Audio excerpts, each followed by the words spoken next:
Voilà, donc amis spectateurs, de retour ici à l'estade municipal de Niakoulrap.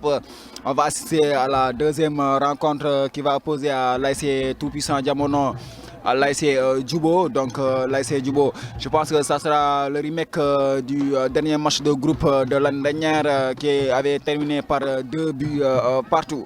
Donc le match va démarrer tout de suite. L'arbitre qui donne le coup d'envoi de ce match.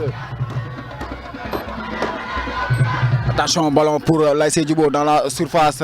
Ils vont récupérer un corner. Donc, comme vous l'avez vu, l'ASC Djubo qui est vêtu de orange et blanc. L'ASC Diamono, leur couleur là, je ne sais pas c'est quel genre de couleur ça. En tout cas, mais couleur du vert blanc là. Donc on va essayer de suivre le corner, ballon renvoyé de la tête par la défense de l'ASC Tout-Puissant Diamono, mais toujours récupéré et gardé par le vétéran, le grand, le numéro 5 de l'ASC Djubo qui va jouer devant pour son attaquant, le numéro 9. Attention, il a joué avec la main. Lolo mène si le carton. Donc, si vous nous prenez en cours, on est à l'estade municipal de Niakoulrap. On va s'en profiter pour vous donner les résultats de la première journée de la première heure qui s'est déroulée, qui a fini tout de suite, qui s'est déroulée depuis 14h45, donc qui est opposé à l'ASC Santeyal à l'ASC Sanchibi. Ils ont fait un score de parité de 0 but partout. Donc l'ASC Diamono qui est en train de construire. L'ASC Diamono, ils vont chercher à sortir proprement sur une touche. Attention, je bangi rafet ñongi nonu ñong koy génné lolu football li nañuy xaar ñongi non di doxal di wéyal. Donc ballon récupéré mais toujours gardé par l'ASC Diamono. Ça sera pour le gardien. Le gardien de but, Rona, le gardien de but de l'ASC Diamono actuellement était le gardien de but de l'ASC Djubo de l'année dernière. Donc qui joue avec son axe central, il joue avec le gaucher, le numéro de l'ASC Diamono. Ballon récupéré par les joueurs de l'ASC Djubo. Ils vont essayer de jouer directement pour qui, mais ça sera récupéré par le latéral. Il va essayer de garder le numéro 93, va jouer avec son gardien de but qui joue devant, loin, avec qui? Avec le numéro 95. Non, ballon. Ça sera une faute, dit monsieur l'arbitre. Donc ci loolu rek ñu wax leen ne tey ASC ñi nga xam ne tey mooy ASC Tout-Puissant Diamono moo nekk fii di janok ki nga xam ne mooy ASC Djubo muy premier match première journée ci zone 12A mooy deuxième heure bi moom la ñuy gis ni mu démarré. Ñoo ngi joué la 3e minute. Attention dans la surface, ça pour le gardien. On va s'en profiter pour vous donner les résultats de la Ligue 1 française. Match bi amoon léegi nii Marseille Brest moo ko doon dalal. Marseille dóor ko ay dóor yu metti yi nga xam ne tey mooy juróomi bal ci benn. loolu la demee Marseille tey dóor ki nga xam ne tey mooy Brest. ci yeneen match yi xam naa léegi rek ñu ñëw si Lille ak Reims ñoom ñooy commencé noonu di jouer. ñoom léegi lañ commencé ñoom ak match bii nii di dox nii ñoo commencé ndo 21h di ngeen am Monaco ak ay Saint-Étienne. tey ca samedi ba Angleterre match ba jeex na. Liverpool moo doon tas ak Ipswich. Liverpool dóor ko ñaari bal ci dara. Arsenal ki nga xam ne mooy Wolverhampton lool janok moom tamit mu dóor ko ñaari bal ci dara. Everton doon dalal ki nga xam ne mooy Brighton fële ci dëkkam. Brighton fekk fa dóor ko ñetti bal ci dara muy 3-0. ki nga xam ne mooy Norwich doon dalal ki nga xam ne mooy Bournemouth. donc Bournemouth ñu tembo ñoom ñaar ku nekk dugal sa morom benn bal. li nga xam ne tey mooy West Ham ak Aston Villa moom mooy daw nii ñu ngi à la 32e minute de jeu. West Ham moom attention, on va suivre l'occasion. Attention pour Diamono, le numéro 92 qui rate l'occasion. Il pouvait scorer mais il a raté. Attention toujours Diamono. Mais ballon gardé toujours par les joueurs de l'ASC Djubo. Il joue avec le numéro 6 latéral qui joue avec son axe central qui lui remet. Il va essayer de jouer. Toujours ballon gardé. Ça sera une faute, pied levé.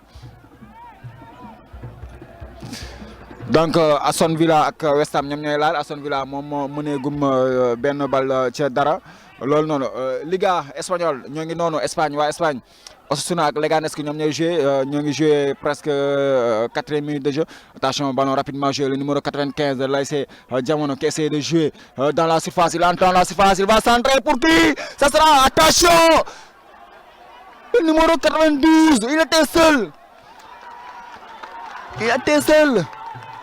devant les cages mu rate bal ba nu mu def ba rate ko nu mu def ba bal bi jàll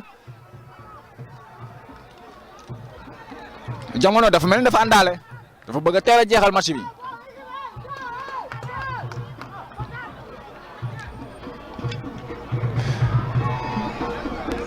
donc c'est une sortie de but le gardien va exécuter va jouer jusqu'à qui ça sera pour son attaquant qui cherche à dévier mais ballon récupéré par les joueurs de Jamono latéral qui dégage ça sera une sortie de touche ba tey Jubo ñoom ñooy jol noonu ñoom ñoo am touche ba noonu da koy jouer moom da koy jouer bal bi dañ koy koj kar nañ ko génne nañ ko touche ñoo ngi doxal di wéyal touche ba tey le numéro 10 de l'AS Jubo moo ngi noonu numéro 10 ba attention day dugg sa biir surface lu muy def day passe retrait lay doon attention il tire match bi teel na may occasion de ay occasion yu France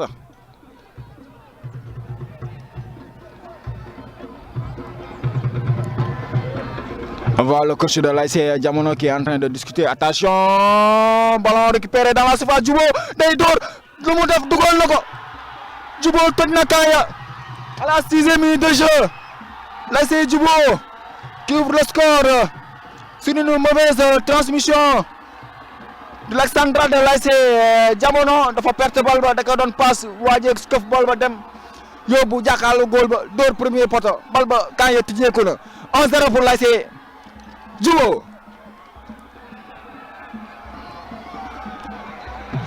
démb am na lu président Jubo waxoon de baadu dëgg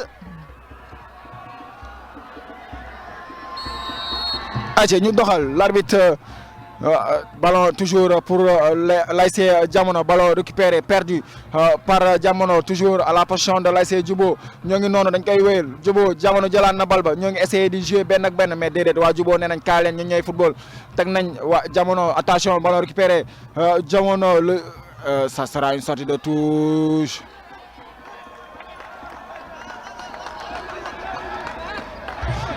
Toujours possession pour les joueurs de l'AS Jubo, le numéro 13 qui cherche à jouer avec son attaquant.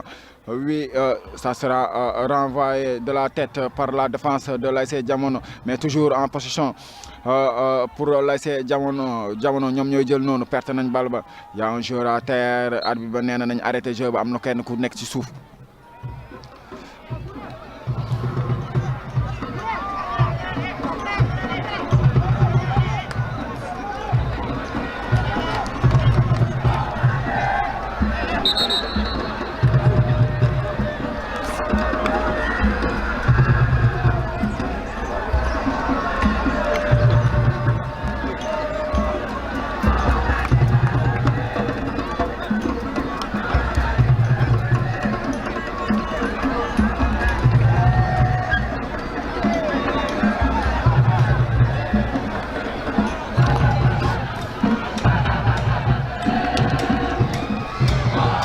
On entend le public de l'AS Jubo qui donne de la voix. Actuellement, c'est eux qui mènent au score par 1-0.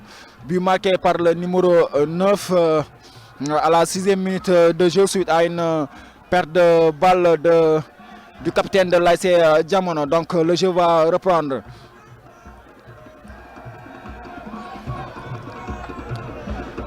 À position de l'AS Jamono qui cherche à jouer loin, ça sera une sorte de but.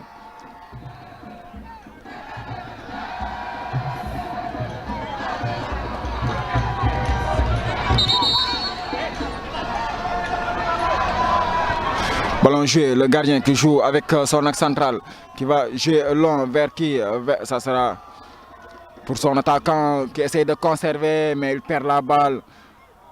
Attention, c'est une mauvaise transmission. Le numéro 10 qui essaie de jouer avec le numéro 9. Non. Ça sera pour le portier de l'AS Jamono qui joue avec son axe central. qui va essayer d'orienter le jeu et jouer vers l'avant. Il va chercher son attaquant qui joue loin devant, mais ballon dégagé de la tête. Ballon toujours rapidement joué par les joueurs de l'ASC Jamono. Ballon récupéré, toujours bien protégé par le numéro 14. Il va gagner la faute. Yëkkati na supporter neen leen jóg leen.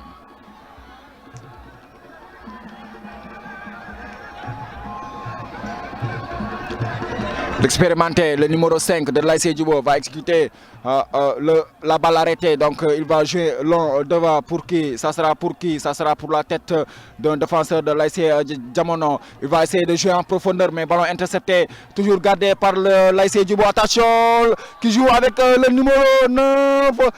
Jeu dit l'arbitre, il n'y a pas de position de jeu. Attention, il va tirer. Ça sera pour le portier de l'ASC Jamono.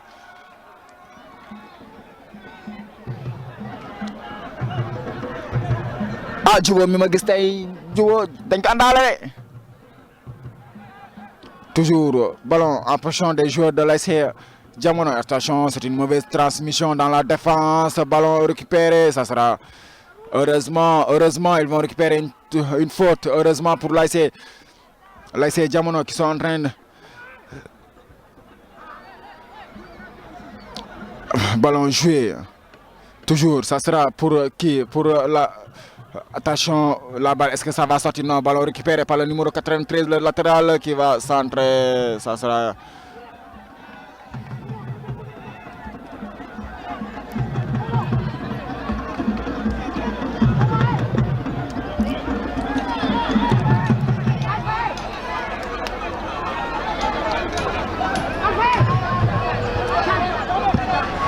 Ballon joué par le gardien, loin devant, pour qui? Pour le numéro. Attention, toujours ballon gardé par le numéro 91 de l'ASC Jamono. Ballon perdu, mais ils vont récupérer la touche. Le numéro 93 de l'ASC Jamono, il va jouer devant pour son numéro 95. Il va essayer de garder la balle. Non, il l'a très mal contrôlé. Ça sera une sorte de touche. Il demande à faire un pressing haut, d'essayer de récupérer la balle dans la zone adverse. Mais toujours, ils ont récupéré la balle. Le numéro 95 qui essaie de garder. Ça sera une touche pour l'ASC tout-puissant Jamono qui essaie d'imposer. Attention, le numéro 95 dans la surface qui centre. Ça sera pour qui? Qui va tirer. Ballon renvoyé. Toujours, c'est dans la surface. Mais renvoyé, maintenant c'est dégagé. Sorti par l'ASC Djibo, le numéro 6 qui essaie de progresser, mais l'arbitre est revenu sur la faute initiale du numéro l'ASC tout-puissant Jamono. L'ASC tout-puissant Jamono, ils ont des numéros de 91, 92, 90. xaw ma tegtal la xaw ma lan la waaye ces numéros yi sori na. ay 91 nga fi gis ay 95. Ballon joué, court toujours pour l'ASC Djibo qui essaie de combiner. Il va essayer de changer le côté. Pour le numéro 10 qui essaie de dévier dans la surface. Toujours possession pour l'ASC Djibo. L'ASC Djibo dans la surface toujours. Mais dañ koy dégager dafay sori nee nañ sori na fa dañuy jéem a jël récupérer. Arbitre nee na faute pour l'ASC Djibo. nee na faute toujours c'est dans la moitié de terrain de l'ASC Jamono fa la bal ba des ba léegi Djibo fa lañ bëgg imposer seen jeu que franc la ñuy am foofu noonu kan moo koy jouer le numéro 5 moom mooy jouer day wut kenn.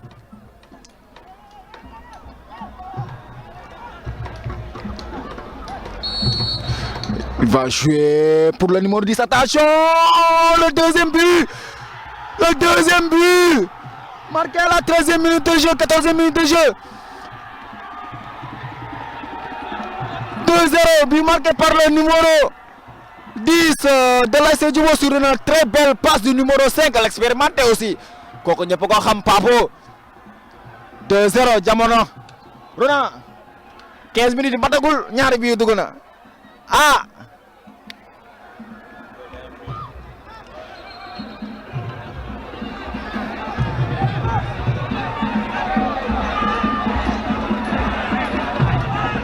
Tel na gaaw na ñaari bal ca dara Djibo nee na ko pëy newal ko pëy muy ñaari yoon.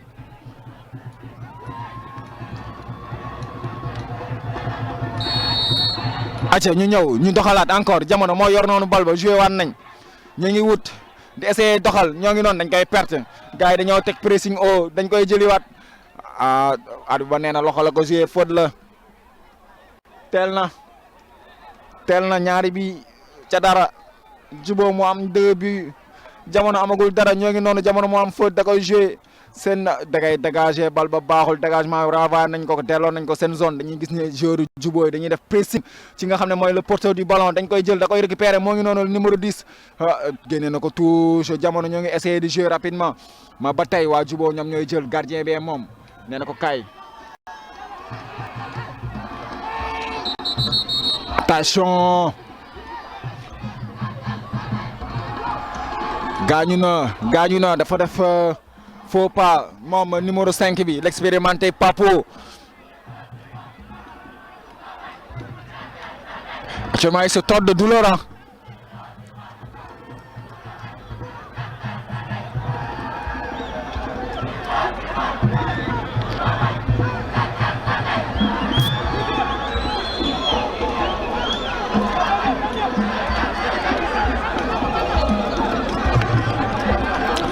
Le joueur est toujours au sol. On est en train d'assister à un match plaisant.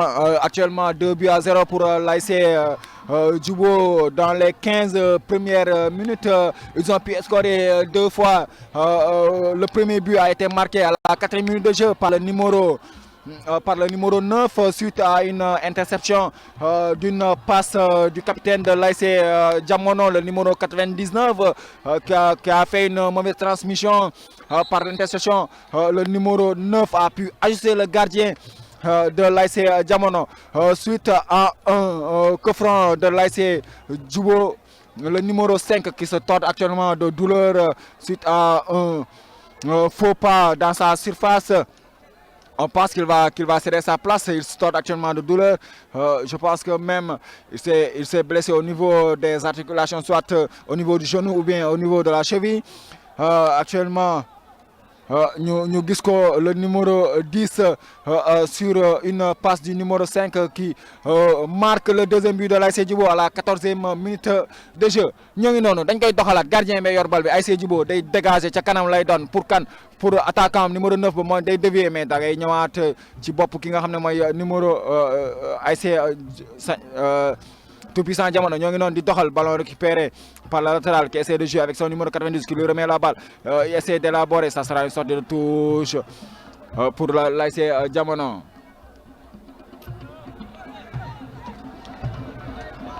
ñooy noonu di doxal waa Jamono ñooy doxal noonu di wéyal da koy jël da koy jot touche lay doon intercepté na ko. Baaxutul numéro 5 je ne pense pas qu'il va reprendre le match. Il est blessé. Donc toujours possession, toujours pour l'ASC Jamono qui joue en retrait avec son gardien de but qui va essayer de jouer avec son axe central. Ils vont conserver la balle. Toujours mais ballon, ça sera récupéré. Non, c'est une bataille là-bas. Faute, ils vont gagner la faute. Heureusement.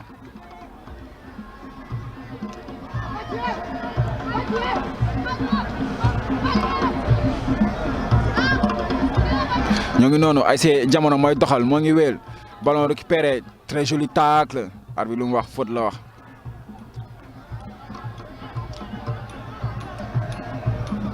Pour Jamono je pense que le numéro 5 va céder sa place.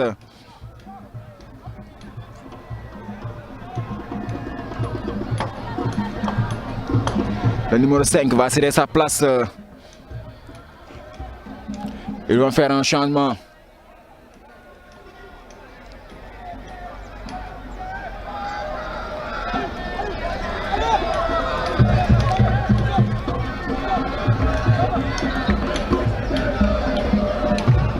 Touche pour l'ASC Jamono, mais ça sera renvoyé de la tête pour les joueurs de l'ASC Djibo. Toujours possession.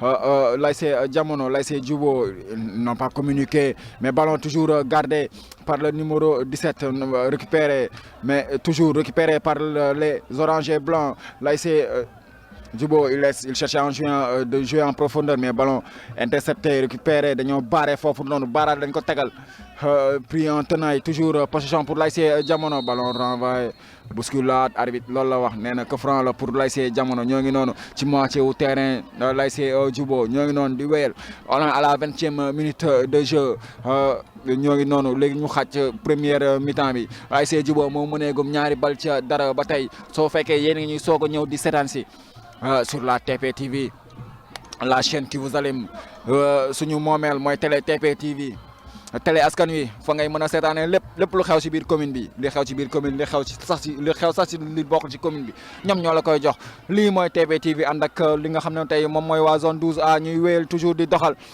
pour ñëwaat encore ren ñu joxal leen beneen spectacle beneen kii gis ngeen image yi ngeen di am ren dina wuuteeg image yi ngeen attention coup franc exécuté ça sera pour le portier directement dans les bras du portier de l'ASC Djibo qui va calmer lu muy def kan lay jël day dégager wala day xool kenn ku muy jël waaw da koy dégager ci kanam kan lay wut attaquant am da koy jéem a dévier pour kan jéem na ko dévier pour le numéro 10 qui essaie de garder non ça va mourir la balle va mourir dans les mains du portier de l'ASC Jamono mu jouer long pour kii balle bi dañ koy perte ñoo ngi noonu perte nañ ko waaye récupéré waat nañ ko dañ koy téye taxawaat jouer l'ASC Jamono ñoo ngi noonu 95 moom moo yor bal bi numéro moo ngi noonu ballon intercepté renvoyé en touche day génn ñu touchaat encore 93 bi moom mooy touche wut kan wut attaquant da koy kii day joué faute arbitre bi nee na faute charge irrégulière da kaa buux doon na ko bokk ci football.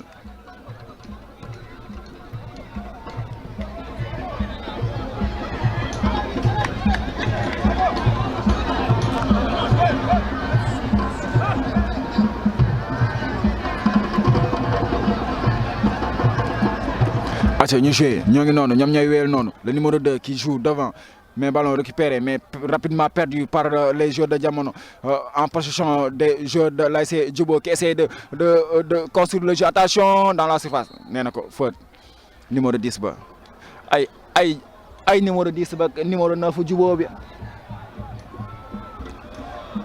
xëy nañu waa Jamono de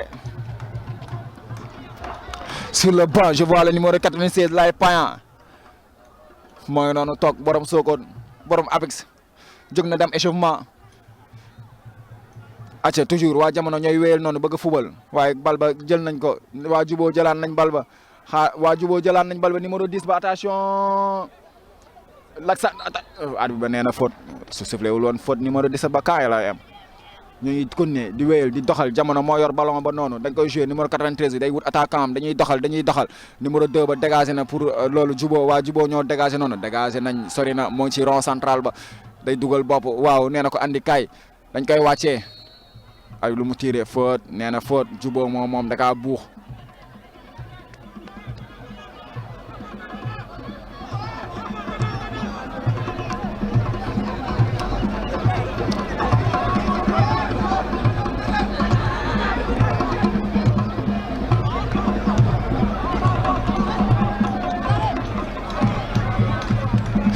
donc la balle va être exécutée par le numéro 2 avec sa patte gauche, le numéro 2 qui joue loin devant vers qui ça sera pour un joueur de l'équipe adverse, mais ballon rapidement récupéré par les oranges et blancs qui perd la balle, toujours joué par le latéral, touche lay doon da kaa intercepté mu dal seen ndigal génn touche.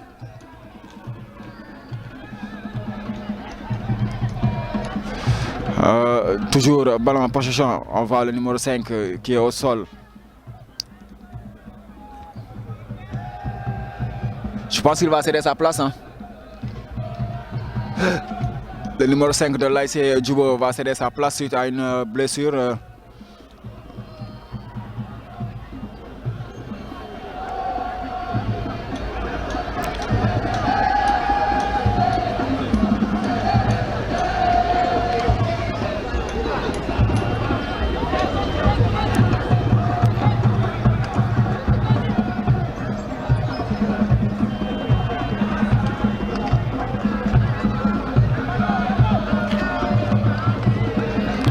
moo ngi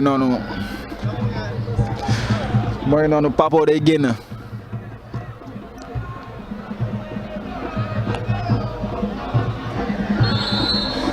Papo day génn mais jusqu'à présent dafaguñu changement bi mais ils ont continué. Ils ont continué.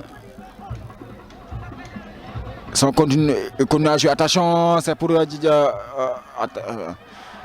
très belle protection du numéro 2 de l'ASC Djubo à côté de son public. Donc Djubo ñoo ngi noonu ñoom moom 6 mètres ba góol ba da koy teg. Le mooy def Papo qui cède sa place, le numéro 4 qui prend la place de Papo.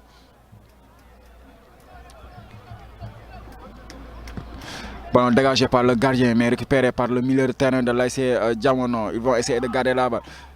Faute.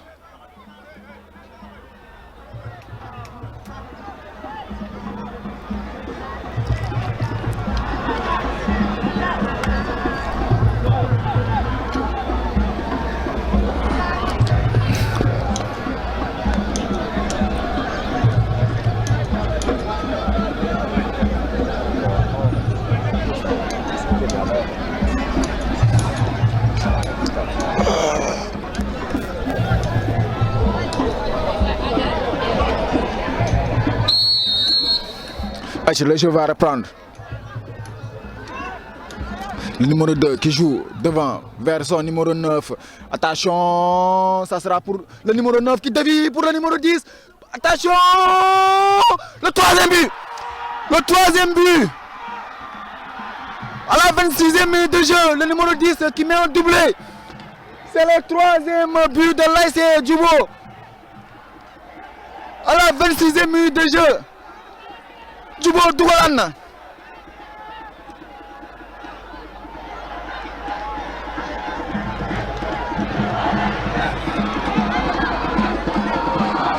L'ASC Djubo qui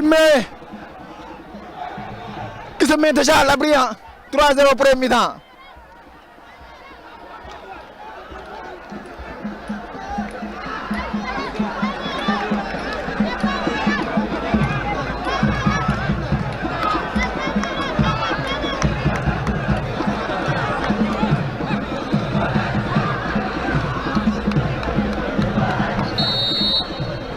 L'ASC Diamono qui va essayer de même réduire le score. Hein. Attention, le pressing de l'ASC Djubo. Ils vont essayer de jouer. Djubo, le numéro 6 de l'ASC, il perd la balle. Attention, ballon joué.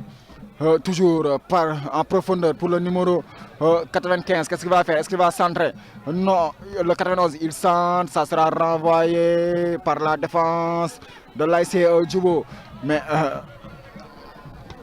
ballon renvoyé loin, très loin devant, dans la moitié de terrain de l'ASC Diamono. C'est une sortie de touche. Ballon exécuté. Toujours possession pour l'ASC Diamono. Le numéro 95 qui va essayer de jouer avec son coéquipier. Ça sera une faute bien placée. Un coup franc bien placé pour un gaucher. Et je pense que le numéro 87 va exécuter le coup de pied arrêté.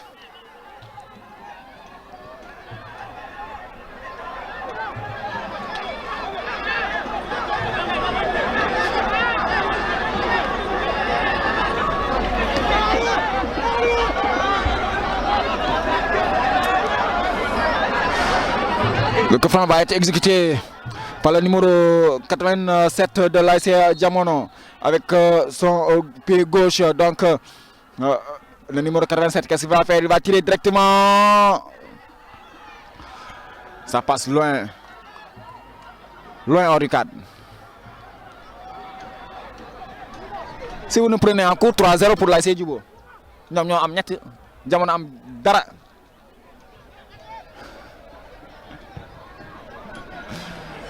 Aca ñu doxal ñu wéyal ñoo ngi noonu Diamono moo yor bal ba noonu ñoo ngi doxal ci moitié wu terrain ASC Djubo ñoo ngi essayé combiner dañ koy wut day centré wala du centré day dugaat ci biir wut na ko bal bi intercepté nañ ko le numéro 17 ils vont partir en contre l'ASC Djubo va partir en contre dina metti ci ñoom attention ça sera une sortie de touche heureusement pour l'ASC Diamono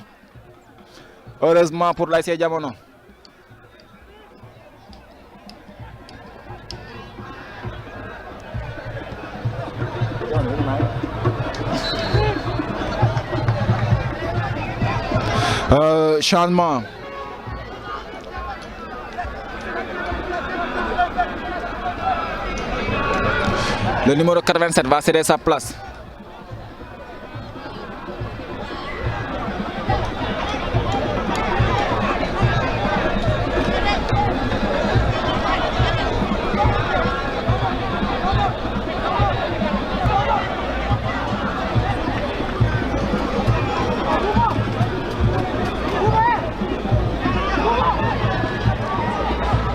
Le numéro 87 qui cède sa place au numéro 85, le jeu reprend un jeu. Donc ça sera pour toujours dans la moitié de terrain de l'ASC Djibo.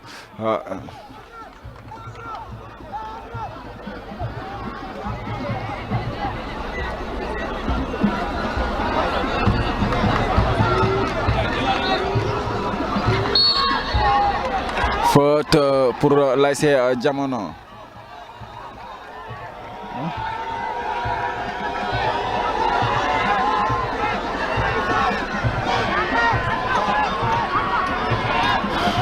Coup franc pour l'ASC Jamono, donc un coup franc bien placé. Ils vont essayer de chercher la boîte. Non, il a tiré directement. Attention! Offside des arbitres, hors-jeu.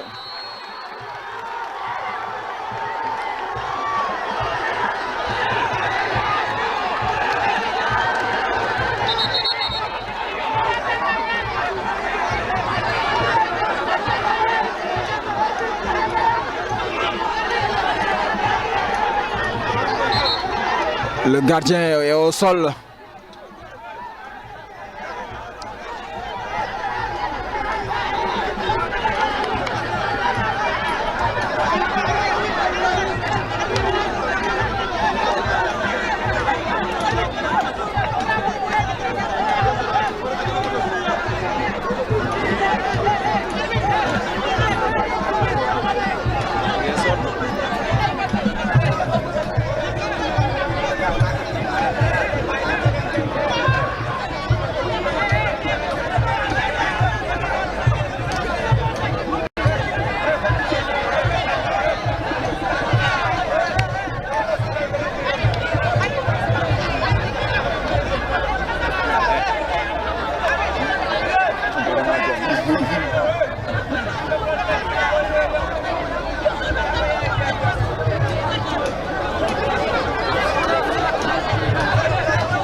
On voit le numéro 87 qui est en train de s'expliquer avec son coach. Hein.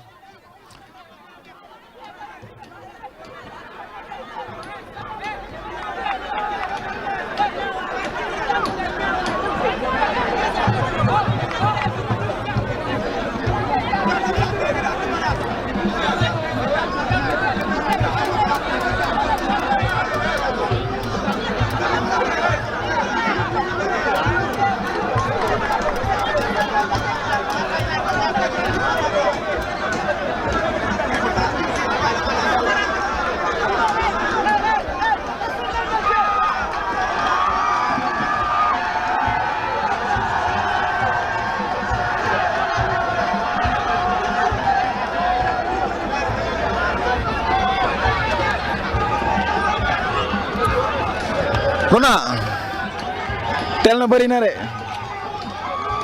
On voulait assister à des buts. Bon, on a assisté à des buts, à plusieurs buts même. À 3 reprises, on a assisté 3 buts de l'ASC Djibo. Pratiquement 25 ils ont mis 3 buts en 25 minutes de jeu. Actuellement, c'est le gardien de l'ASC Djibo qui est au sol. Ils sont en train de le soigner. On a vu un changement du coach. Il a cherché à apporter du 109 et pouvoir réorganiser tactiquement son équipe en sortant le numéro 87, en l'occurrence Massar, donc pour faire entrer le numéro 85. On a vu même le numéro 85 qui a marqué suite à un coup franc mal renvoyé par le gardien, mais l'arbitre a dit hors-jeu. Donc l'arbitre hors-jeu, sont les juges du match. Donc il a jugé que le joueur était dans une position illicite, donc il a sifflé hors-jeu. c'est ça ñuy waajal rek xaar góol bi yàgg na ci suuf de waaye doon naa man tey jommi na 25 minutes 3-0 yombul gis si nawetaan de.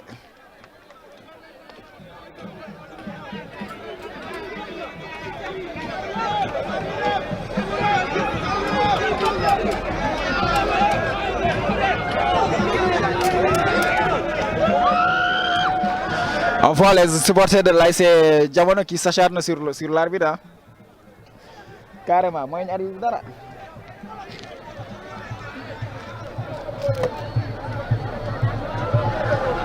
Ça.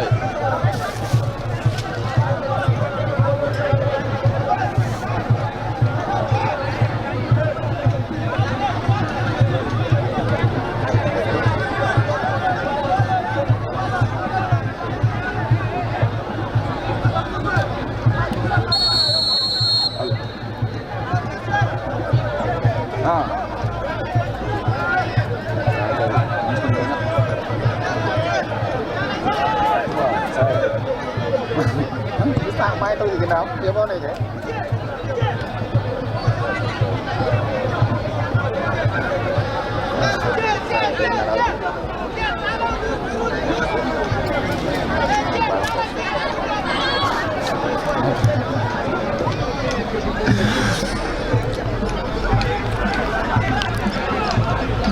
Voilà, donc le jeu a repris toujours ballon pour faute de monsieur l'arbitre. Charge le contact.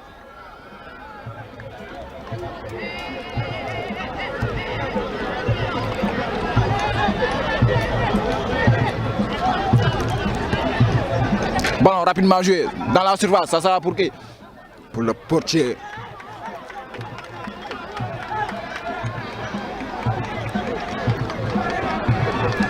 Simet lay doon bal ba génn Simet gal bu góol bee teg lu muy def day joué kenn ku bu gàtt wala day joué bu gudd.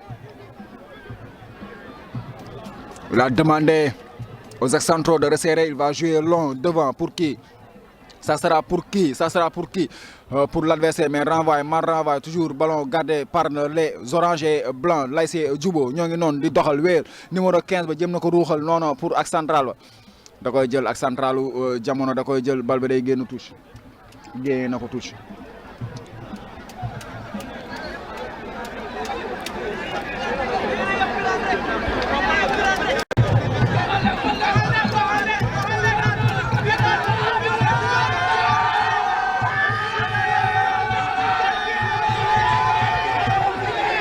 Aïcha, ballon capté par le gardien de l'ASC Jamono. Il va essayer de jouer très loin devant. Il va jouer avec qui? Ça sera une sorte de touche.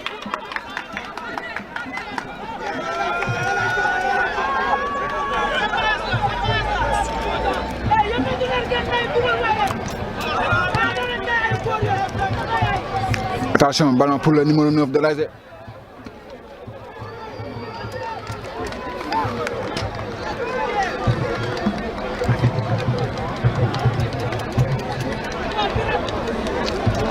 Ballon pour l'ASC Jamono. Attention, c'est une mauvaise transmission de l'axe central de l'ASC Jamono. Ñoo ngi noonu dañ koy doxal day wut profondeur bi.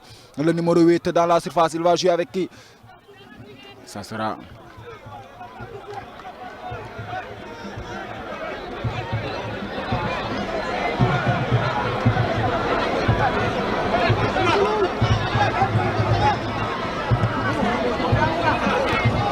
ballon toujours en position des joueurs de l'ASC Jamono ñoom noo ngi noonu doxal mais dégagé nañ ko ca kanam mu delluwaat seen camp seen capitaine mooy dëgg noonu téye kan lay xool day xool milieu terrain mais passe bu baaxul dafa kawe ëpp na waa Juboo jëlaat nañ waa Jamono nee nañ kaay la ñu joué mais toujours lu mu si boole da cee bokkul mais Jamono Juboo jëlaat na bal ba Juboo ñooy doxal ñooy wéyal numéro 8 ba day xool ku muy passe xool na ko gis na ko jox na ko bal ba jox na ko numéro 10 ba mais ballon intercepté ça sera pour le gardien. La défense était vigilante.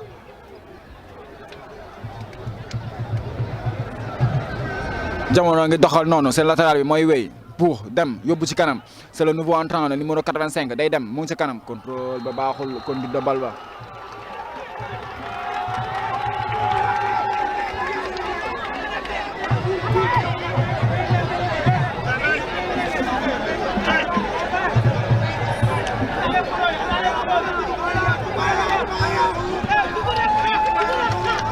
Aja dans la surface de l'ASC Djubo ñoo ngi noonu ça sera une sorte de touche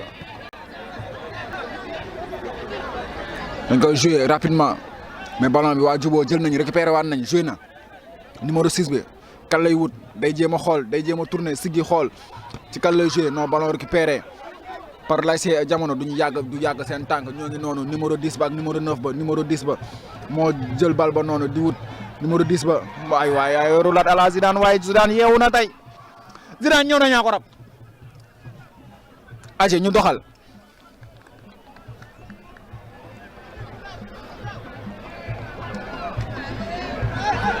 ñoo ngi wéyal toujours arbitre bi nee na joué même si am na joueur bu nekk ci suuf tëdd attention le numéro 95 il va fixer son vis-à-vis qui joue avec le numéro 91 ça sera une faute coup franc.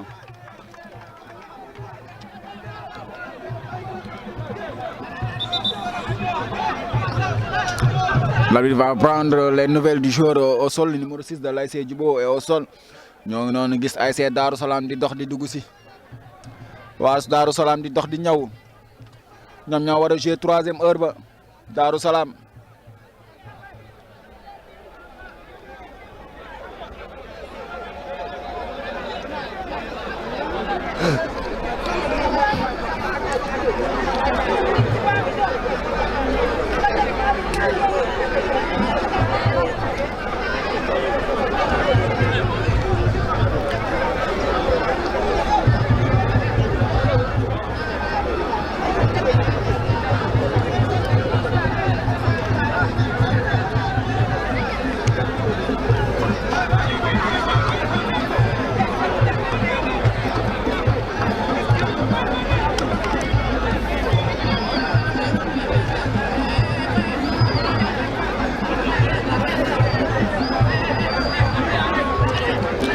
Super Coupe d'Arabie Saoudite ñoo ngi noonu Al Nassr ak Al Hilal ñoo tase Al Hilal moom mëneegum 2-1 Ronaldo moo dugal pour Al Nassr à la 44e minute ki nga xam ne mooy Savic égalisé Mitrovic dugal 2e bi nga xam ne mooy Al Hilal on voit Lay Payan qui prend la place de Goulou dans l'axe central attention le numéro 91 qui tire directement ça sera une sortie de but.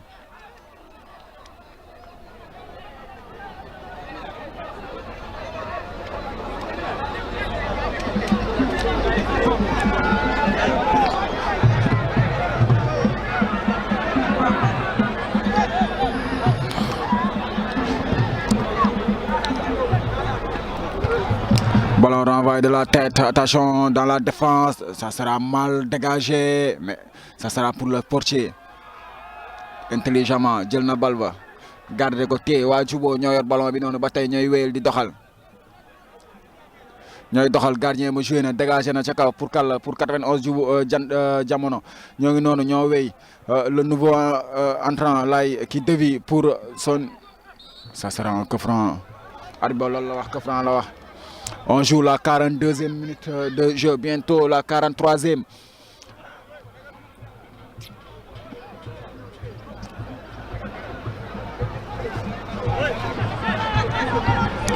ñuy doxal le numéro 13 de l'ASC Djubo qui cherche le numéro 10. Il était en position hors-jeu, donc ballon rapidement joué. Le numéro Lay qui joue avec son milieu de terrain, qui joue en opposition, mais ballon récupéré par les oranges et blancs, mais rapidement perdu. La possession est pour l'ASC Jamono. L'ASC Jamono toujours devant le numéro 95 qui essaye de dévier, mais chargé par le numéro 2 et qui dégage loin devant dans la surface adverse. Le numéro 84 ba day mbëkk mu génn touche.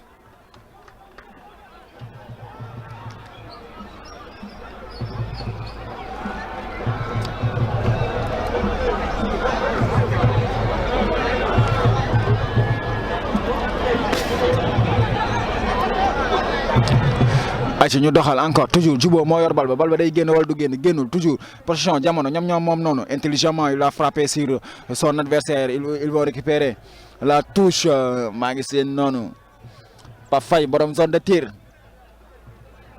moo ngi noonu ñu koy nuyu bu baax moog waa zone de tir yëpp ñu leen di nuyu acca ñu doxalaat encore toujours Jubo ñoo yor bal bi noonu mais seen camp lañ ko yoree bi yoon est-ce que bal bi day génn wala du génn def na effort bal bi génnul nee na ko génnul joué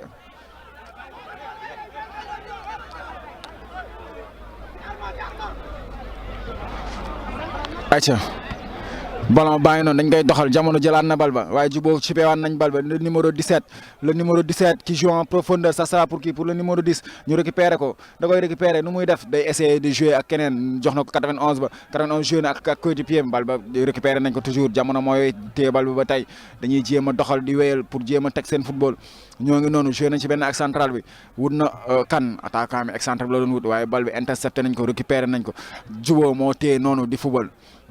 Jamono récupère, attention, le numéro 98, le numéro, qu'est-ce qu'il va faire? Il a commis une faute. Le latéral droit de l'ASC Jubo, le numéro 14 qui commet une faute. Hein. Il écope d'un carton jaune. Donc on voit l'ASC Diamono qui commence à être entreprenante dans le jeu. Même si qu'ils ne jouent pas dans la zone adverse, mais ils sont en train de garder la position. Donc ballon joué dans la surface. Attention, ballon renvoyé de la tête par le défenseur, le rigueur défenseur de l'ASC Jubo. Dossard numéro 2, corner centré dans la surface, ça sera pour qui la tête de qui renvoie de la tête par la défense, dégagé, ça sera un autre corner pour l'ASC Tout-Puissant Diamono, l'ASC Tout-Puissant Diamono qui impose sa présence dans la surface de l'ASC Jubo, toujours corner. Exécuté par le numéro 85 qui va centrer dans la surface, ça sera renvoyé de la tête par l'ASC Jubo. Attention, ça sera une contre. Non, c'est récupéré. Coffrant. Ballon rapidement joué par l'ASC Diamono. Attention dans la surface, le numéro 42. Qu'est-ce qu'il va faire? Il rate. Il manque l'immanquable, le numéro 92 de l'ASC Diamono. Il a eu la balle de réduction de score. Il pouvait réduire le score et partir même à la mi-temps à une différence de but de 2. C'est la fin de la première période. L'ASC Sénégal.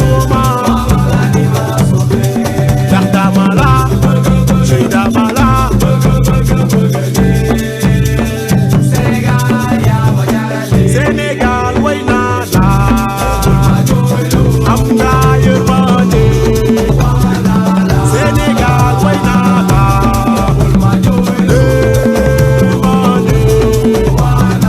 Sénégal way naa la am nga yërmande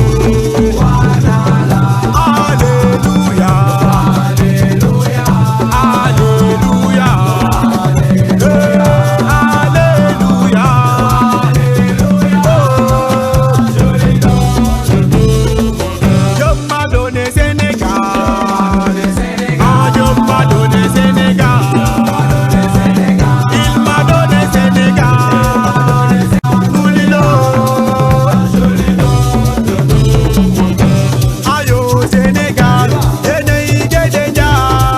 ñoom moom bal ba noonu waaye récupéré nañ ko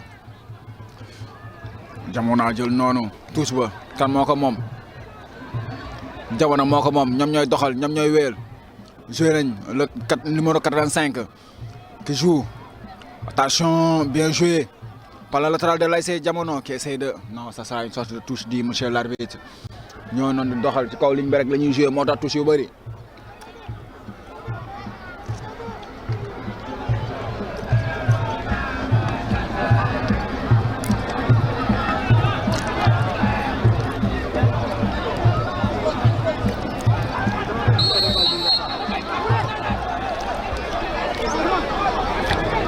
Faute pour l'ASC Diamono Seydou borom HLM ASC bu mag bi Seydou ñoo ngi lay nuyu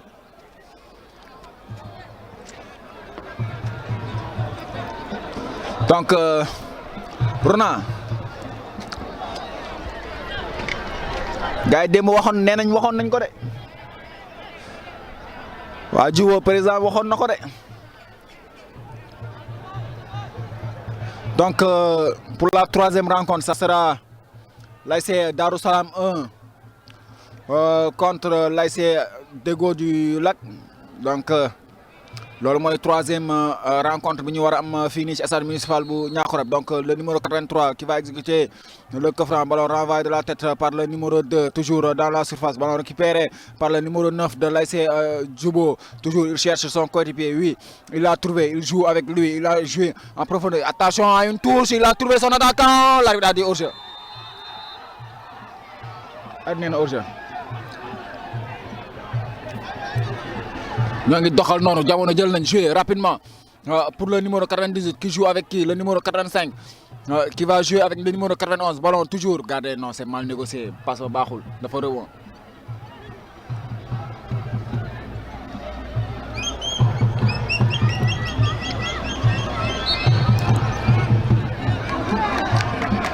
Touche très mal exécuté. Récupéré par le numéro 86 de l'ASC Jamono qui joue avec le numéro 85. Le numéro 99 de Jamono, l'ASC Jamono qui essaie toujours de garder la balle. Attention, qui joue avec son gardien. Qui cherche à jouer avec le numéro 86 qui joue l'ASC, le numéro 99. Attention, il perd la balle. Attention, non la défense premier mi-temps, perte la balle, nous dougalons. Dribble nako bay nako fofu atta qu'est-ce qu'il va faire dans la surface le numéro 10 jël na récupérer na da koy centrer 9 ba day génn adu ba néna 6 mètres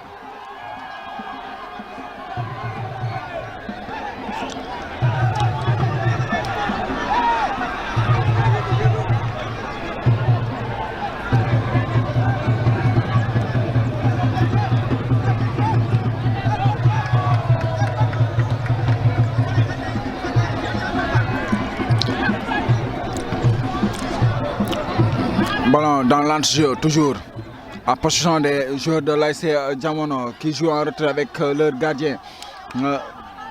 Attention, qu'est-ce qu'il a fait? Il a mal joué le coup, le gardien de but. Nous avons taxaw di doxal. Donc, ñu nuyuwaat encore monsieur Fall di ko nuyu directeur ISTV di ko nuyu bu baax moom tamit di ko nuyu mais aussi tamit di souhaiter un heureux ménage à monsieur Faye PDG amul tapale di ko nuyu bu baax moom tamit di ñaan yàlla rek yàlla na sëy bi barkeel ñaan si njaboot gu barkeel.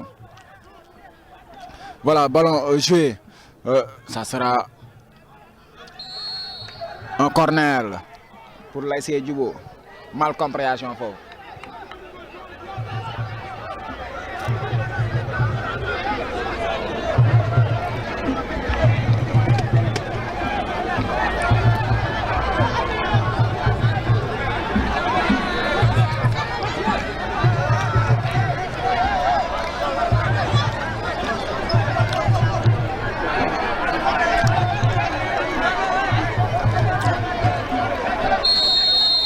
Le corner va être exécuté par le numéro 17 de l'ASC Djibo au premier poteau, ballon renvoyé, ça sera une tentative de touche.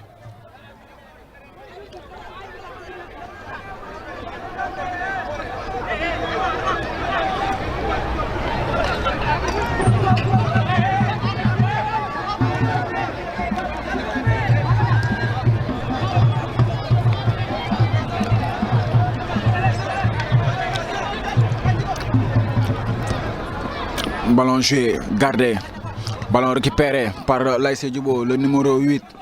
Ça sera une sorte de touche. dañ koy doxal Djibo ñoom nee nañ jamono du fi liggéey dara. Aca ñu dem toujours ballon toujours récupéré par les joueurs de l'ASC Djibo ñoo ngi noonu di doxal le numéro 6 qui joue avec le numéro 10. Le numéro 10 qu'est-ce qu'il va faire? Il perd la balle mais rapidement récupéré, dégagé en touche.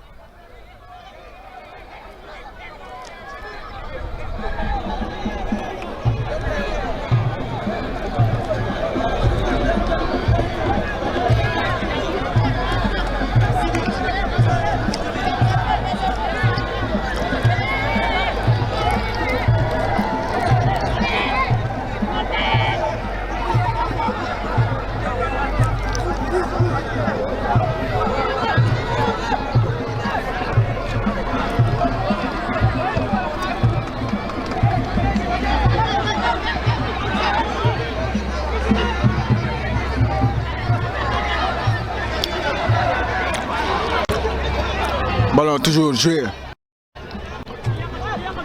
par les joueurs de l'ASC Jamono. Ballon récupéré par le joueur de l'ASC Djubo, le numéro 9 qui dévie. Ce sera pour qui? Pour un joueur adverse. Ballon récupéré par le numéro 6 de l'ASC Djubo. Il cherche son attaquant, mais toujours renvoyé, dégagé.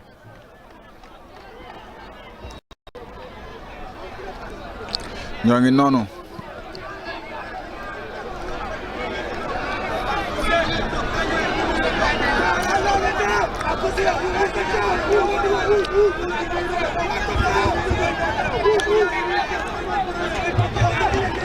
Jamono qui essaie de construire, mais ballon renvoyé par la défense. Toujours gardé par les joueurs de l'ASC Jamono. Il a glissé, mais il va continuer à garder la balle. Le numéro 83 qui joue avec qui? Toujours le numéro 83, l'ASC Jamono qui cherche à combiner, mais il perd le jeu. Il a perdu la balle. Attention, toujours. Mais gardé, récupéré. Il joue en retrait avec son gardien qui lui remet. Ballon gardé par les joueurs de l'ASC Jamono. Ils vont chercher à construire le jeu dévié, mais intercepté toujours. Ballon gardé, récupéré. Ballon faute sur le numéro 86 de l'ASC. Toujours Jamono, l'attaquant de l'ASC Jamono dans la surface, mais occasion rapidement rayée par la défense de l'ASC Djubo. Nous avons encore joué, c'est le numéro 86. Ba lu muy def da koy xol sigi jouer en retrait ak ki nga xam ne mooy capitaine am day xool le numéro 99 qui joue avec le numéro 84. Est-ce qu'il va garder la balle? Oui, il va la garder. Il a joué avec qui? Avec le numéro 91 qui cherche de jouer en profondeur. Attention dans la surface.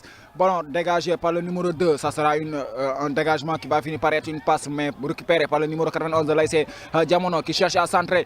Il joue en profondeur pour qui? Ballon dégagé dans la surface par le numéro 2 de l'ASC Djubo. Rapidement joué la touche. Toujours une autre touche pour l'ASC Diamono. Le numéro 86 qui joue en retrait pour le numéro 93. Jusqu'au numéro. Attention, c'est une mauvaise passe, mais ballon toujours gardé par le joueur de l'ASC Diamono qui essaie de garder la balle.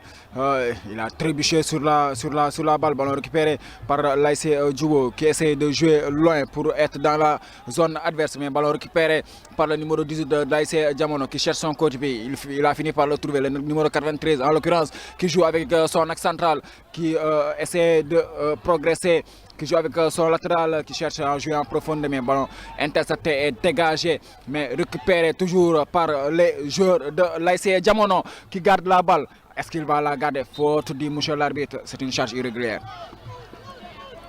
Nous taxawaat jouer. Diamono essaie d'imposer son jeu et son rythme.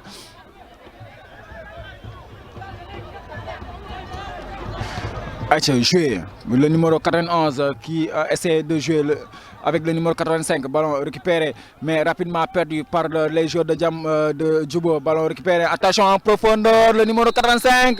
L'arbitre a dit qu'il était en position de jeu. Donc nous ñëwaat encore.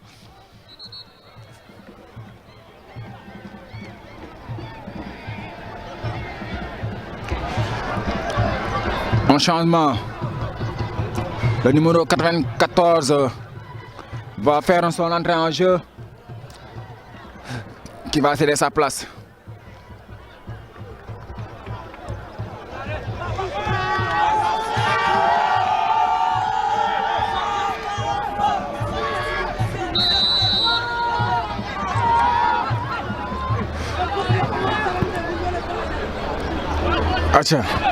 Ballon joué toujours. Ça sera une sortie. Le numéro 93 qui dégage la balle en touche.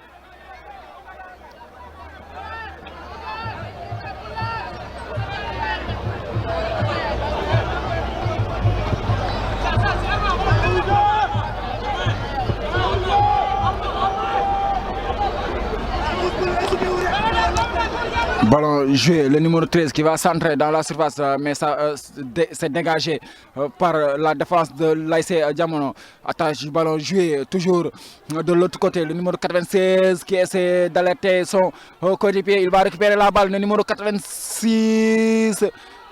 Il va récupérer une faute.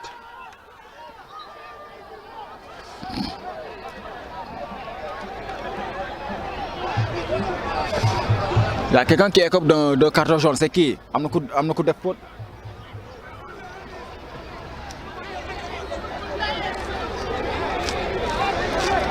ñoo ngi noonu di doxal le numéro 83 va exécuter le coup franc. Il va jouer dans la boîte en profondeur. Quelle parade du gardien de l'ASC Jamono moom moo génnee noonu bal ba dem corner dañ koy teg Jamono mu ñëwaat na ci match bi de Jamono ngi ñëwaat ci match bi de.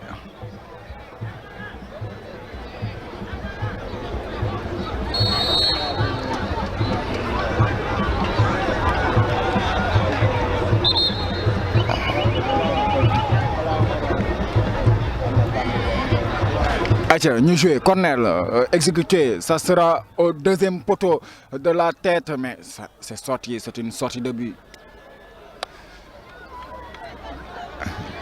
Il y a les dames qui commencé. Djubo, on est à la 15e minute de jeu. Djubo, nous jouons dans la défense. Ils vont chercher le numéro 6 qui perd la balle. Le numéro 43 de l'ASC Jamono qui essaie de progresser. Faute, il gagne la faute. Il cherche à jouer rapidement.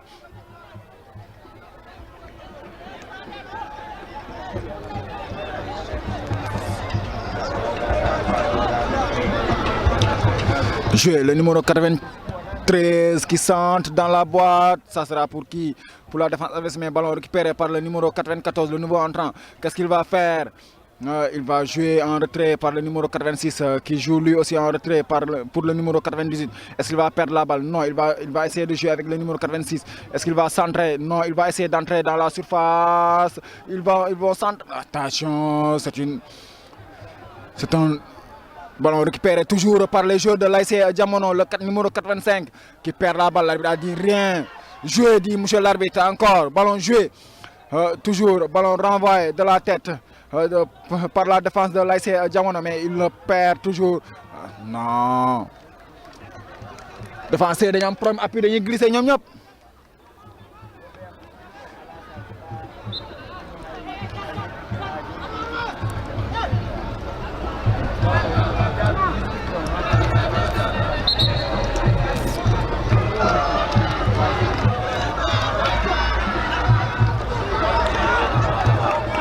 Le numéro 87 qui fait son entrée à la place du numéro 91.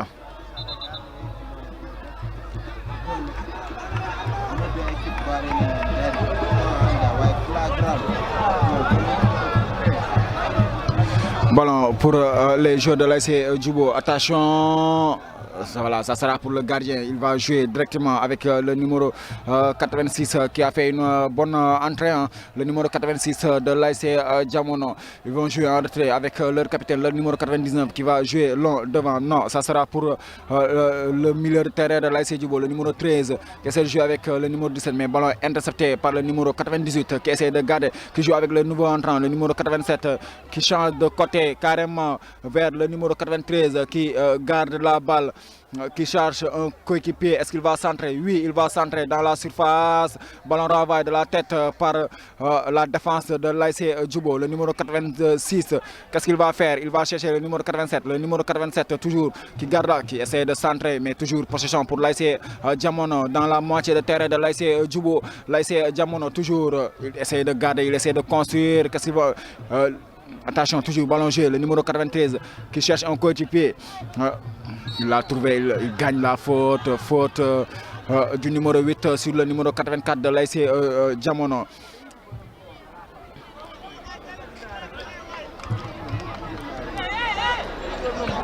Le numéro 93 qui joue avec le numéro 85. Le numéro 85 qui essaie de jouer avec qui? Le numéro 94 dans la surface qui essaie de garder la balle pour avoir un soutien. Il se défait de son vis-à-vis d'un petit pont. Attention. Ballon récupéré mais toujours gardé. Il va tirer de loin. Ça passe loin, loin, très loin même. Au-dessus de la barre. Décalage de l'ASC, du gardien de l'ASC Djubo, on le voit, il est en train de boitiller, donc toujours l'ASC Djubo.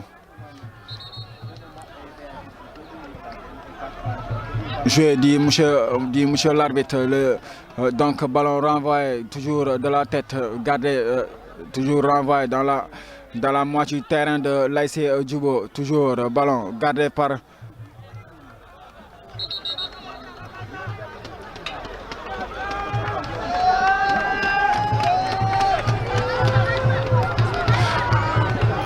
Le numéro 3 va faire son entrée à la place du numéro 17.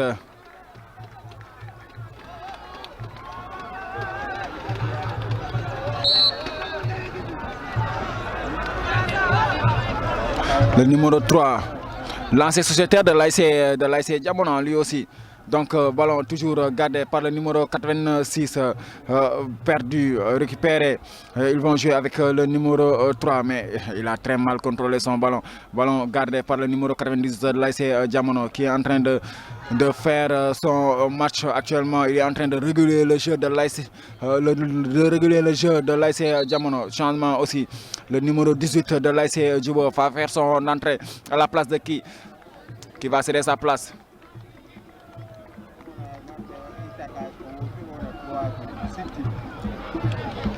Le numéro 8 va céder sa place.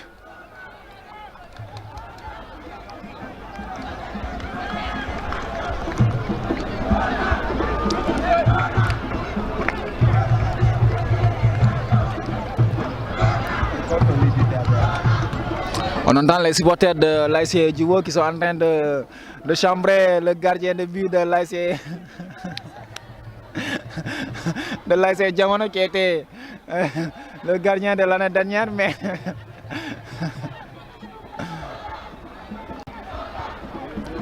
attention, ballon toujours en possession pour l'ASC Djubo.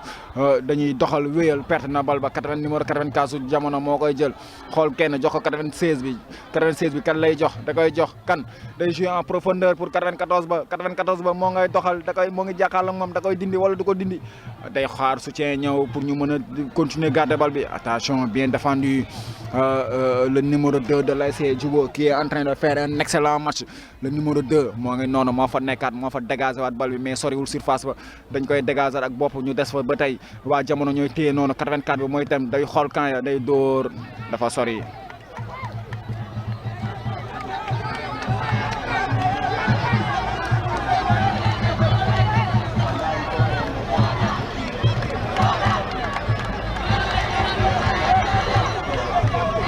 acca ñu dem toujours gardien wu Djubo moo dégagé noonu ci pour attaquant mu dévier pour le nouveau entrant le numéro 18 ñoom ñaar ñoo far arbitre loolu la ñuy wax nee yéen ñaar yéen a far taxaw leen. Jamono ñooy doxal numéro 14 bi la ñuy wër amuñu ko défense Djubo mooy dégagé noonu bal ba ñëwaat ba si défense ki nga xam ne mooy Jamono numéro 98 Jamono wàccee teg te xool kan lay passe mu jox ko est-ce que passe lay doon waaw numéro 96 bi delloo ko da koy joxaat. mu jox numéro ki nga xam ne mooy milieu terrain bu Jamono ñoo ngi noonu di wéyal bal ba ñëw na si latéral ba jox na excentré numéro 85 ba day liggéey kooku noonu jàll na ko day centré ci biir surface bi la koy def ba numéro 2 ba moo ñëw intervenir dégager bal ba soriwul mais toujours Djubo ñooy bennal foofu ñoo ngi noonu di bennal attention glissé na perte nañ bal ba faute du numéro 15 sur le numéro 85 de l'ASC Diamono. acca yéen a ngi léegi ba tey ci TP TV fu muy neexee Rona bi ma sa dernière chance yow man Rona la ci c'est wootee Djubo yee ko wax de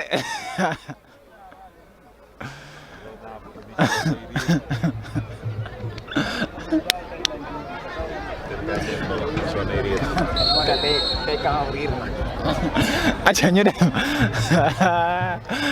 boo nañ ci lu ci bokkul de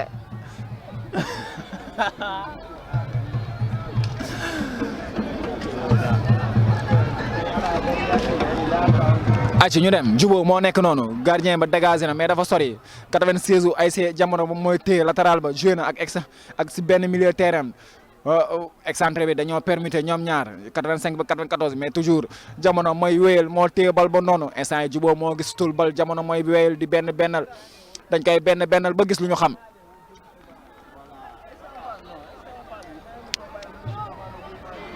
acca ñu joué waat ñoo ngi noonu Diamono moo téye noonu touche la ba tey 86 bi kan lay wër day wër attaquant bi joué na mais bal ba touche ba toujours waa Djubo ñoo ngi noonu dañ koy joxe ci milieu terrain 15 bi il a remis le numéro 3 attention il s'est défait de son vis-à-vis facilement avec un râteau mu yomb numéro 86 96 mais numéro 96 Diamono bi entrée bu baax la def.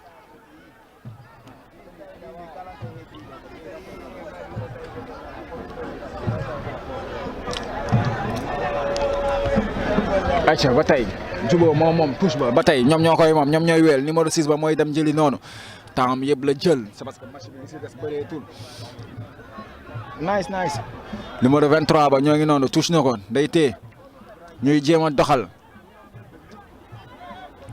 waa jamono ngi noonu wut nañ attaquant bi day jéem a remise pour milieu terrain bal ba ñëw na ba si tànk numéro 94 ba da koy perte na ko numéro 18 Djibo bi moo ko jël jox ko ki nga xam ne mooy numéro 15 ba joué sa gannaaw ak numéro 13 ba ñoo ngi noonu di doxal seen biir défense dañuy continuer di jouer di bennal ba tey bal ba touche lay doon Djibo moom loolu la arbitre ba wax ayca ñu doxalaat.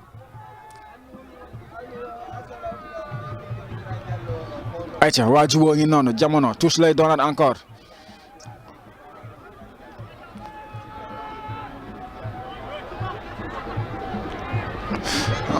ayca touche ballon récupéré par les joueurs de l'ASC Jamono le numéro 83 qui joue avec qui le numéro 87 est-ce qu'il va perdre la balle oui, il va la perdre, mais ballon rapidement récupéré par les joueurs de l'ASC Jamono. Ballon dégagé en touche par le numéro 14.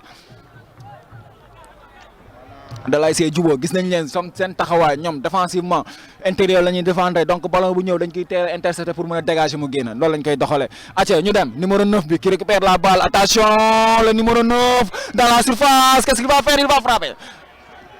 Il a tardé à frapper. Ballon rapidement joué, toujours, c'était une sortie de but. Ballon joué, le numéro 96 qui joue avec le numéro 85 qui essaie de le dédoubler. Faute, lay donne. Arbitre siffle na faute. Tacle 2 pieds la andi. Mba amul carton. Carton.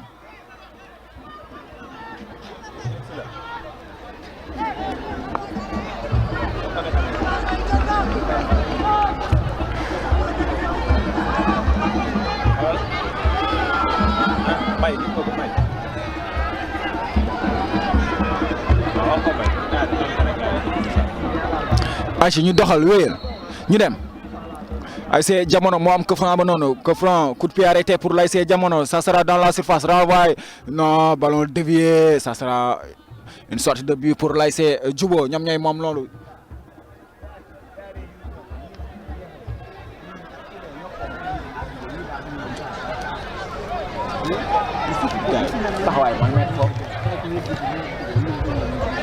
Aïcha toujours ballon pour les joueurs de l'ASC Djibo mais ils vont la perdre facilement. C'est une sorte de touche pour l'ASC Jamono en position. L'ASC Jamono non mal joué, la touche a été très mal jouée même par le numéro 93 de l'ASC Jamono ñoo ngi noonu dañu amaat touche ba tey dañ koy garder dañ koy téye touche lay doon pour l'ASC Djibo cette fois-ci. La troisième rencontre va opposer à l'ASC Déggo du Lac, à l'ASC Darou Salam 1. Donc, moi, je troisième rencontre que vous pouvez avoir toujours sur la TPTV. Attention, le numéro 9 de l'ASC Djibo qui essaie de se défaire de son vis-à-vis. Ça sera une sorte de touche. Ballon rapidement joué, mais dégagé loin dans les tribunes en construction actuellement.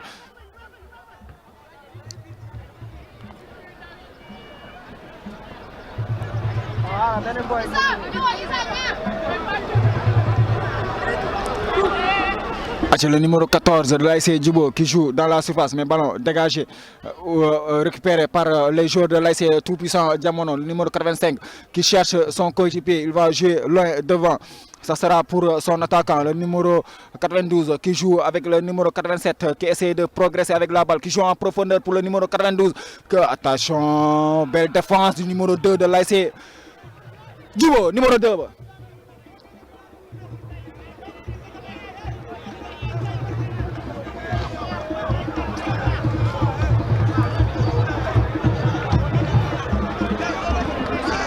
Ballon toujours en possession des joueurs de l'ASC Jamono, mais ils vont la perdre rapidement aussi, récupéré par le milieu de terrain. Mais ballon, attention, contre favorable pour l'ASC Djibo. Ballon dégagé, renvoyé en touche.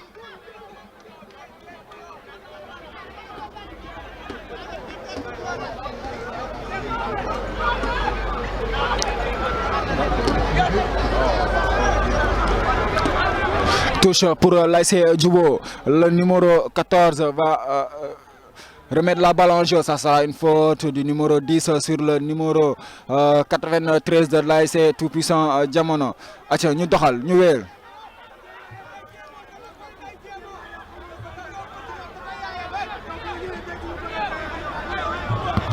Le numéro 4 qui joue devant, loin devant, vers qui ça sera pour son adversaire, ballon joué, le numéro 15 qui cherche à jouer avec le numéro 10, attention, il récupère la balle dans la surface, qu'est-ce qu'il va faire? Il a 2 joueurs en position, attention, quelle parade du portier de l'ASC Jamono, il a sauvé la balle du 4-0. Il a sauvé la balle du 4-0, le portier de l'ASC Tout-Puissant Jamono, ballon joué en profondeur, pour que l'attaquant, le numéro 92, qui cherche à jouer avec son coéquipier, ballon intercepté et récupéré par les joueurs de l'ASC Djubo. C'était une longue transmission, mais ballon récupéré par les joueurs de l'ASC Jamono. Attention, l'ASC Koko da koy dem wut na kenn numéro 84 bi. Est-ce que da koy perte wala non nee na da koy téewaat moo ngi wut kenn moo ngi foofu noonu di yaabe di jaaba jonge bal ba ne arbitre bi nee na que franc am nga que franc soo ko pertoon yow kese foofu noonu.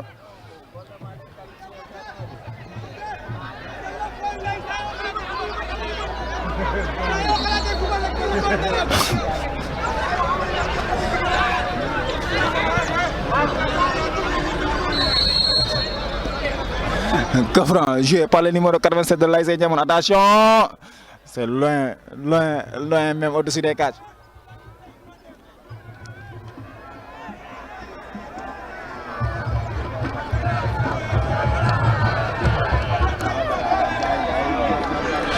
On joue la 30e minute de jeu de la seconde période.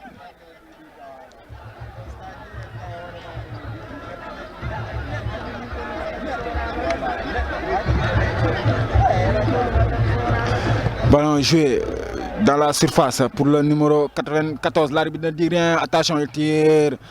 Ça passe loin des cages.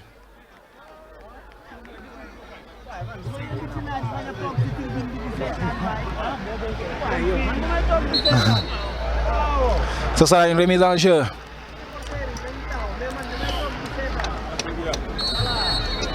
Du portier de l'ASC Djubo, il va jouer, ça sera récupéré par le joueur de l'ASC Jamono. Ballon toujours pour le numéro 96 qui joue en profondeur avec qui? Le numéro 98. Ballon dégagé par le numéro 2 de l'ASC Djubo, numéro 2. En tout cas, défense Djubo, c'est une défense qui est bien en place. Attention, touche mal joué, récupéré par le numéro 3, mais rapidement la balle a été chipée par le numéro 96 de l'ASC Jamono. Essaye de jouer le numéro 87 qui va jouer avec qui? Avec son attaquant, ça sera pour le gardien de l'ASC Djubo qui prend son temps.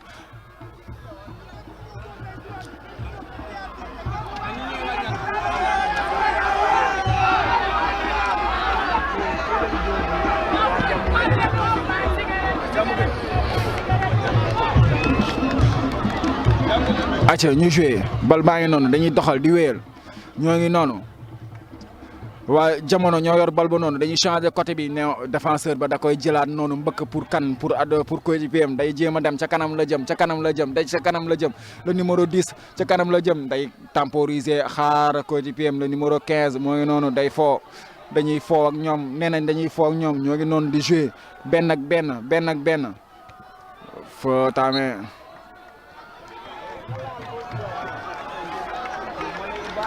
changement. Le numéro 11 va faire son entrée dans ce match. Le numéro 11 kan mooy génn numéro 9 bi l'auteur du premier but, le numéro 9 qui cède sa place, l'auteur du premier but à la 3e minute de jeu. Le numéro 11 va faire son apparition. Donc, Kofran joué, ils vont jouer dans la surface. Ça sera pour qui? Ça sera pour le portier de l'ASC Jamono. Il joue rapidement avec le latéral, le numéro 96. Non, ça sera pour le numéro 93. Ça sera. Loolu la arbitre ba wax. Dafa am joueur Jamono bu tëdd dafa yàgg foofu sax moom.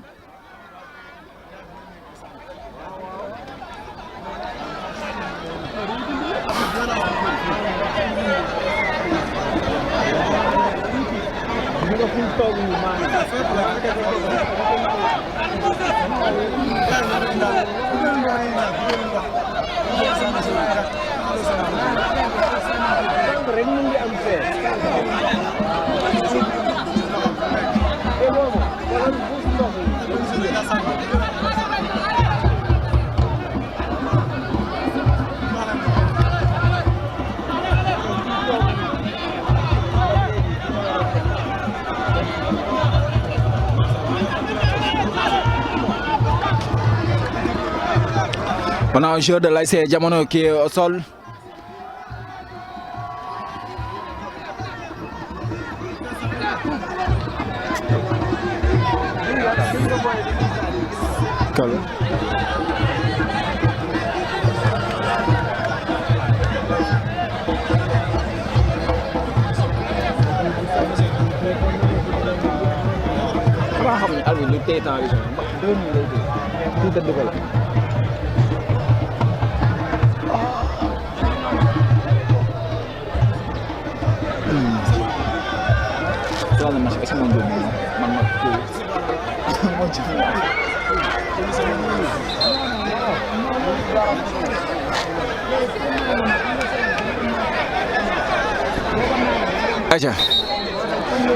Le jeu va reprendre son cours, donc l'arbitre a demandé la balle pour pouvoir la remettre en jeu. Je pense que le joueur est toujours en soin avec les hommes du Croix-Rouge.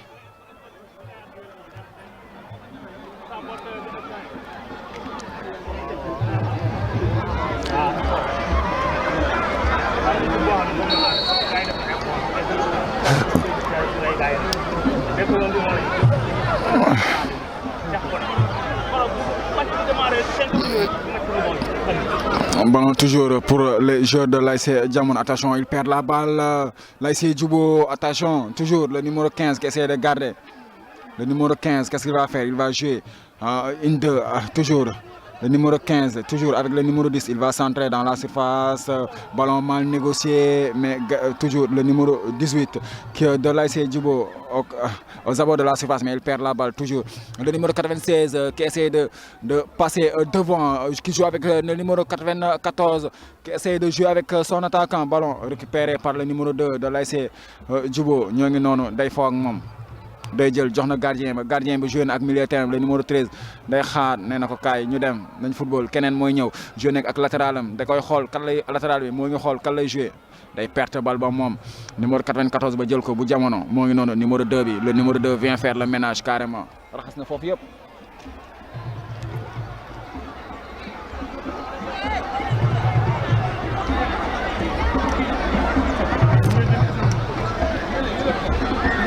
On joue la 37e minute de jeu de la seconde période. Toujours ballon en possession pour les joueurs de l'ASC Jamono. Le numéro 84 qui perd la balle.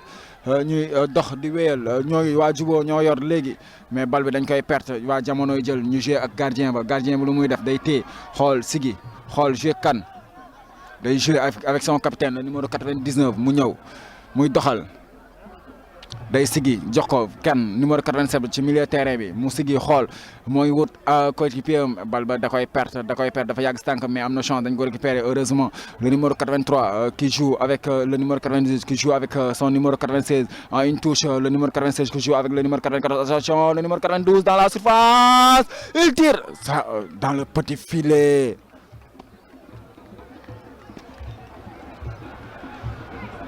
Actuellement, l'ASC Jamono est en train de produire du jeu. Est en train de produire même du beau jeu.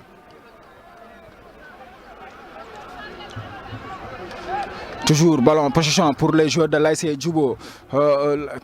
Une mauvaise transmission, mais ballon récupéré par les joueurs de l'ASC Djubo. Attention en profondeur, le numéro 11, le numéro entrant. Il a de la fraîcheur. Ça sera pour le portier. Il va jouer rapidement. Pour qui? Pour le numéro 96. Est-ce que il va perdre? Non, je numéro 84, numéro 6, enrayé mais arbitre benen jouer bataille avantage. Arbitre benen faute joueur la tête de Diapo Balba. Il joue rapidement, le numéro 87, il cherche son coéquipier, il va jouer long vers qui? Vers le numéro 93. Non, non, ballon intercepté par le numéro 14 de l'ASC Djubo qui est le latéral. Ils vont essayer de garder la balle. Du côté, le numéro 15, il joue avec 11. 11, il joue avec Central. Tey numéro 14 latéral il dévie pour son numéro 10 ci biir surface bi day ñëw arbitre lan la wax offside hors-jeu. Les supporters de Djubo sont en train de jubiler avec des fumigènes loolu dafa mel ne dañ ko tere nañ ko moytu fumigènes yi dañ koy tere léegi ci stade yi. acca ñu joué toujours jamono ñoo yor bal ba ñoo ngi noonu.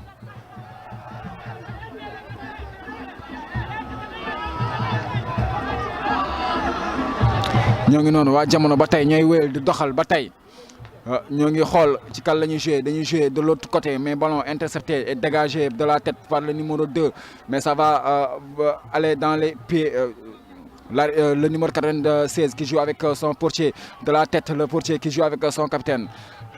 Ça sera un tacle qui va renvoyer la balle en touche pour l'ASC Jamono ba tey ñoom ñoo yor bal ba.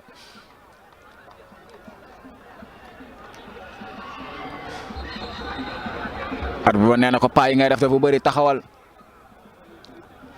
Numéro 96, il joue avec le numéro 87 qui joue avec le numéro 99. Le numéro 99, attention! Heureusement, le gardien était vigilant.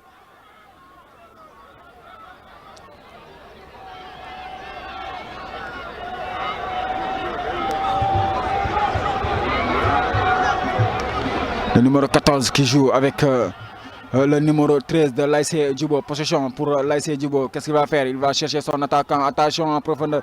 Là, l'arbitre bi wax nee na offside hors-jeu la wax.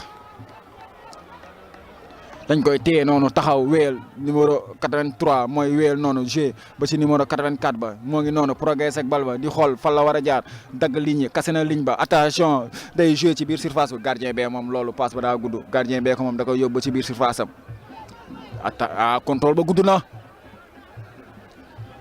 ay waay Rona bi ngay góol ñemeel nga def lii. On joue la 41e minute de la seconde période. Le match qui oppose l'ASC tout-puissant Jamono à l'ASC Djubo. 3-0 toujours pour l'ASC Djubo. Tous les 3 buts ont été marqués depuis la première période. Depuis la première période, le numéro 9 avait ouvert le score à la 3e minute de jeu. Le numéro 10 qui marque le 2e but à la 14e minute de jeu. À la 25e minute de jeu, le numéro 10 s'alourdit le score avec un doublé. Et ce qui fait 3-0. Donc toujours l'ASC Djubo à la possession. Ballon récupéré par l'ASC Jamono. Le numéro 98 qui joue avec le numéro 94. Le numéro 94 qui devient avec le numéro qui joue avec le numéro 96. Le 96. Attention, le numéro 87, c'est une passe courte. Ballon récupéré.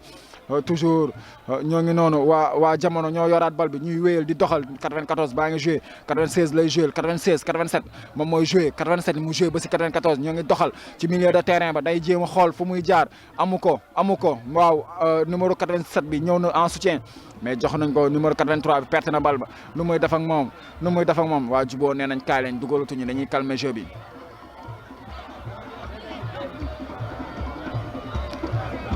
acca dañuy tóoroo foofu ñoom nee nañ dañuy tóoroo foofu ballon joué en profondeur mais intercepté le numéro 87 qui jouait avec qui en opposition le numéro 94 numéro 6 ba il n'a pas pris de risque, il a dégagé en touche alors qu'il avait d'autres solutions.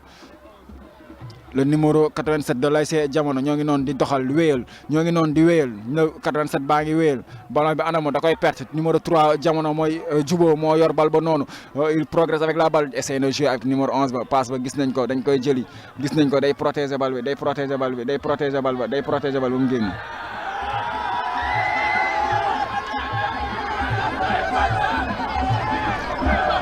acca Jamono ñooy wéyal loon di doxal ñoom moom touche ba joué nañ ak seen ak central day joué ca kaw ca milieu terrain bi day dévier arbitre bi ba nee na faute la waaw da kaa teg loxo.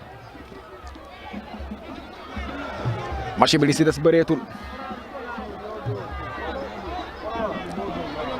li ca des bëreetul ñoo ngi noonu di wéyal jamono attention le numéro 94 dans la surface non il a mal joué le coup il a très mal même joué le coup.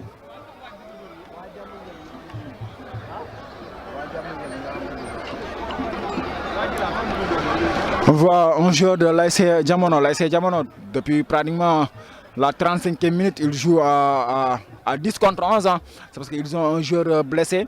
Alors actuellement, ils ont effectué tous leurs changements, donc ils ne pouvaient pas faire de changement. On est en train de le voir là-bas, de loin. Donc, mon nono, au jeu dit monsieur l'arbitre. Nous avons Croix-Rouge, nous avons le numéro 85. Nous avons place numéro 87 bi waaw attention but contre son camp du numéro 98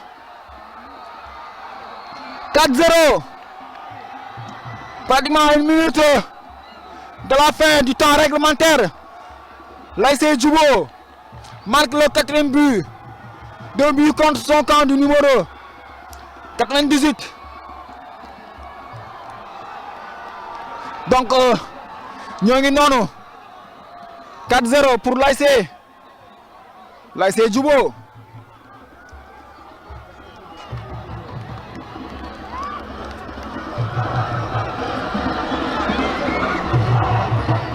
Voilà pour une autre précision. Le numéro 87 de l'ASC Jamono qui est en train actuellement, qui est en jeu actuellement.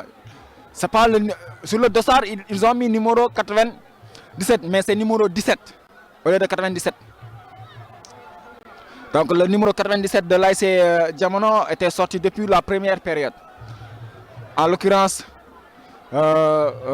c'est Massar. Donc Massar avait cédé sa place au numéro 85 de l'ASC Djubo, de l'ASC Tout-Puissant Jamono qui s'est blessé. Il est sorti sans autant être remplacé. C'est parce qu'ils ont fini leur changement. Moi, je suis match ba ñent bal ci dara. Wa Djubo ñoo dugal ñent. Jamono amul dara. On est en train de voir une très belle image, hein? Une très belle image même. Ache ñu doxal le numéro 17 au lieu de 87. Mo ngi nonu.